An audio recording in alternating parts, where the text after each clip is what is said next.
We're going to tackle on the NBA lottery that just occurred on Thursday, and we already got the whole order that's been going on.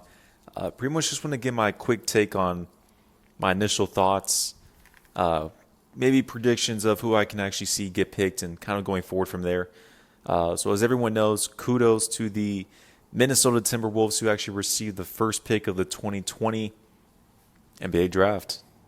Ever since from last season, the NBA and Adam Silver, they installed pretty much a new technique, new strategy to where there's a higher percentage if you're, 8th, 10th, or 12th to be selected in that area to where you can actually get the number one pick. And everyone was caught by surprise like myself when the New Orleans Pelicans got the number one pick last season. And pretty much we had a bunch of teams lock up in those positions. So with this new trend that's been going on, the NBA, pretty much if you have the worst record in the league, you're not guaranteed a top 3 pick, a.k.a. the New York Knicks. And we'll get to them in a second. So this is the second year to where they've installed this new kind of technique going on. I'm not a fan of it. I don't think teams should necessarily tank, but I'm cool with trust the process.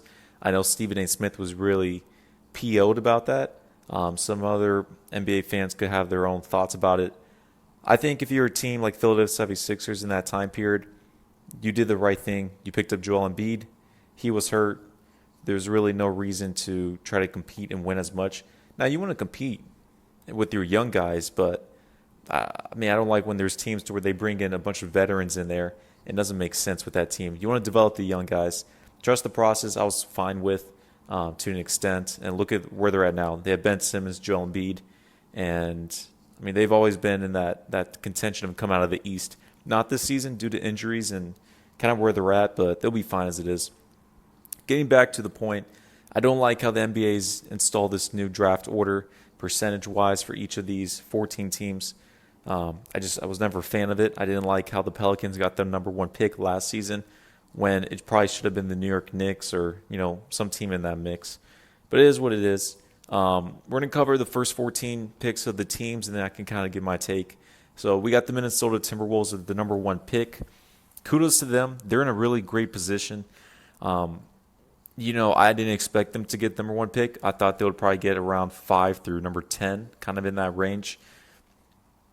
So you've had Karl Anthony Towns for that team for around 5 or 6 seasons. They've really gone nowhere when it comes down to it.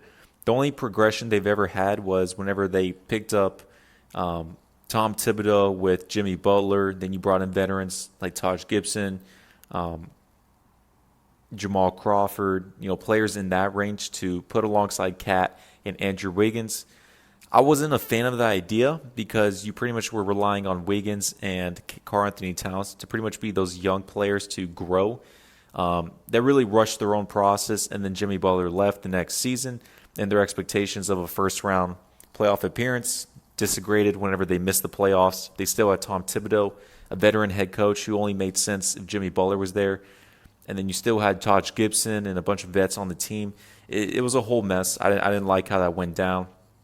And plus, we actually saw how overrated Andrew Wiggins and Karl Anthony Towns are. Now, Cat, he can be a second option on your team, but he can't be a number one guy, a franchise player. No way, no how. So the Wolves, they're in a weird position. They actually brought in D'Angelo Russell based on a trade. They let go of Andrew Wiggins. So they were done with that experiment. So now they're in a position to where you have Cat and you have D'Lo. I've always wanted them to trade those two cats away. I've already made a video. If you scroll down, pretty much one of my first videos of rebuilding the Phoenix Suns. I actually had a trade proposal there. And then I had another video of a blockbuster trade with the Phoenix Suns, Wolves, and the Denver Nuggets. I think personally, if you're the Minnesota Timberwolves, you want to let go of Karl Anthony Towns and D'Lo, go with a new direction, because you've had 6 seasons of Karl Anthony Towns.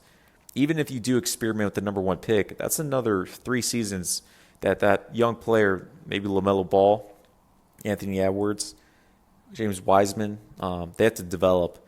And the Wolves are not really in that position. But go look at one of those videos. I'll go more in depth in that. I just think I don't want to see Karl Anthony Towns on the Wolves, let alone with D'Lo. I don't like the fit. The Western Conference is so loaded and stacked. Even the Phoenix Suns are going to be pushing. They're not. The Phoenix Suns are not even guaranteed to make the playoffs next season, and they almost made it this season here. I mean, you got the goal. Okay, let's just break it down. Be real with everyone.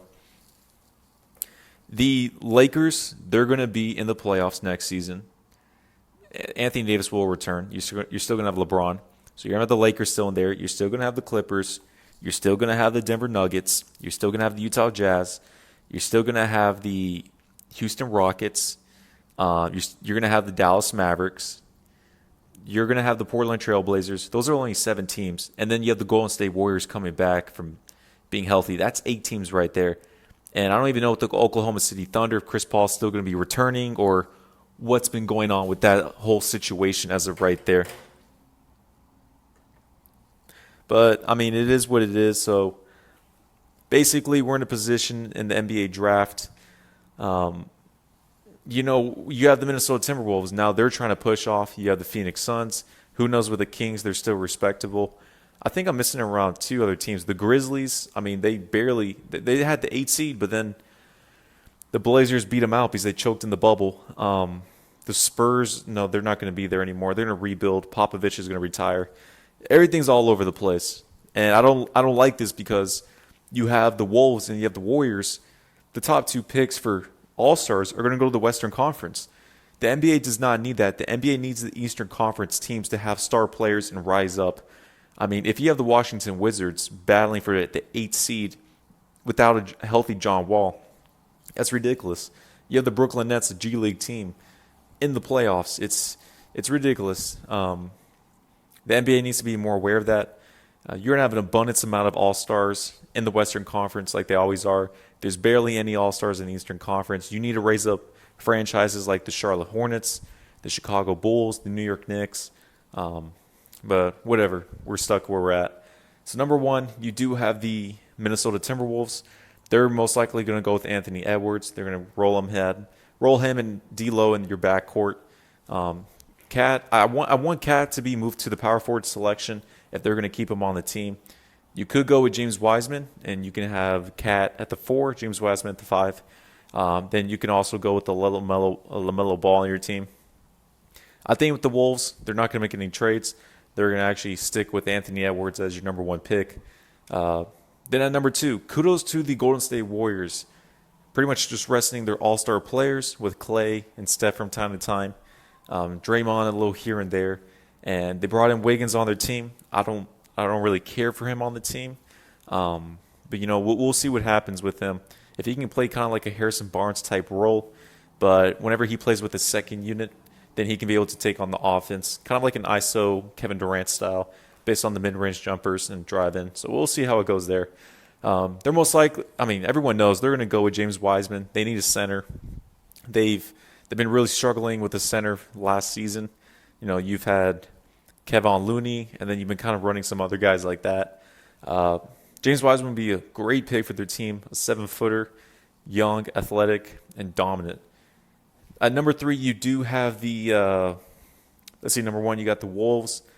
2, you got the Warriors. And number 3, you got the Chicago Bulls. No, I think it may be the Hornets. Hold on, let me check. At 3, you got the Charlotte Hornets. Beautiful position for them. They're pretty much locked for LaMelo Ball. I know they have Devontae Graham and Terry Rozier. Terry Rozier is 26. He's like Reggie Jackson. He's not a franchise player or a point guard for your team. The Hornets need a star, and everyone knows they're not going to get in free agency. So kudos to them. They're going to I see them go with LaMelo Ball. I think this is a perfect fit for him. Number 1, he's going to be in the Eastern Conference. He can rack up probably he's going to rack up multiple All-Star appearances. He's definitely going to be better than his brother, Lonzo Ball. With LaMelo, he's 6'8". He's played EuroLeague. He pretty much knows he's played with other men out there, kind of like, not like Luka, but Luka's experience. But LaMelo Ball, 6'8", he's be able to work in an offensive system. He knows how to be able to make the correct assist, not the selfish ones, but, hockey assist. And LaMelo Ball, beginning of his high school career, he was pretty much a little more on the selfish side, but he's really picked it up to be, a player that people want to play with. So the Charlotte Hornets, they're in a great position. I think they may spend some money for Montrezl Harrell. to put on their team, probably for like a 4-year deal. Probably give them around 15 or 18 million dollars, pretty much a year. So kudos to the Charlotte Hornets. They could possibly sneak in to make that 8th seed. I'm not going to put them there. I think the season after that, but they have a good direction going alongside if they get LaMelo Ball. Number 4, the Chicago Bulls. Very unfortunate. I know with the Bulls, they need a point guard. I know they have, Colby on their team. They got, a couple cats like that. But, the Chicago Bulls really wanted LaMelo Ball. I don't think they're going to be able to get it. Number 5, the Cleveland Cavaliers. They're stuck in mediocrity. They'll probably go with Obi Toppin to pretty much put out their 4. They need to trade away Kevin Love. You're not going to get a good trade package for him. And the Cavaliers should have actually traded him in 2016 after they won the championship. But even so, they should have traded him whenever LeBron left in 2018. But I have no idea what management's doing. They're all over the place. You got the Atlanta Hawks. Pretty good position for them with Trae Young and the crew. They got Clint Capella. They have a bunch of cap space. They're looking good. I don't know if they'll make the playoffs next season, but they're definitely going to be, worst case scenario, a 10th seed and winning around 34 games. So they're getting better and better. I think they'll be fine. Detroit Pistons, they're pretty much stuck in mediocrity. I mean, you have Derrick Rose and you have a hurt Blake Griffin on the team. I don't know what they're doing there. And you have Dwayne Casey. They're stuck with those contracts of Blake Griffin. New York Knicks. Oh, man, I don't know. I don't understand. They signed Tom Thibodeau as their head coach, which is not good for player development. I don't know. I don't know with this franchise. They're not going to make the playoffs next season. I can't. Based on their formula and how they've always been handling things with James Dolan as the owner, they're not going to make the playoffs for the next 3 seasons. It's ridiculous. It's crazy. And then you got a couple more over there when it comes down to it. So pretty much just wanted to focus on the top 8, especially with the New York Knicks. But the Timberwolves, they're in a good direction.